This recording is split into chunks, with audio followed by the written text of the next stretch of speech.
کابل کې د نادر خان غونډۍ چې د نوي کال په لومړۍ ورځ په زرګونه کسان پکې راټولیږي سږکال هم سره له دې چې کرونا وایرس ډیری خلک له ویرې سره مخ کړي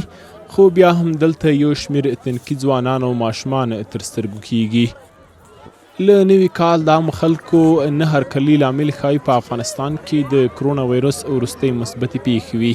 ډیر ملکونه او ډیر خلک په خطر کې اچولي دي دلته هم چون دلته افغانستان ته چې راغی نو دلته افغانستان کې هم ډیر پیښې وي اوس څوک زړه نه ښه کوي چې دلته نوروز منزلو ته ځان راشي ویل منځي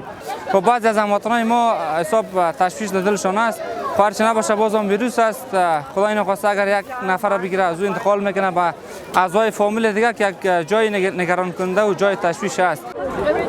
افغان حکومت واردمخه د نوي کال اړوند ټول مراسم لغوه اعلان کړي او لا عامو خلکو یې غوښتنه کړې چې د کرونا وایرس مخنیوي په موخه له ګڼې ګوڼې ډډه وکړي د عامو خلکو له لوري د نوي کال نن مانځل بیا د دې لامل شوي چې د ځینو ورځنی کاروبار زیانمن شي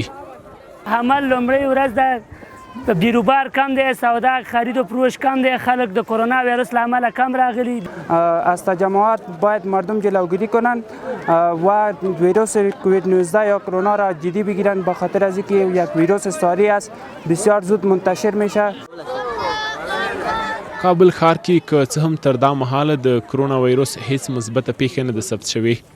خو په چټکه توګه په نورو هیوادونو کې د یاد وایرس خپرېدل د دې لامل شوي چې د نوروز میلې په څیر ګڼ نور مراسم یا هم وځنډول شي او یا هم د عامو خلکو ګډون پکې بې رنګه شي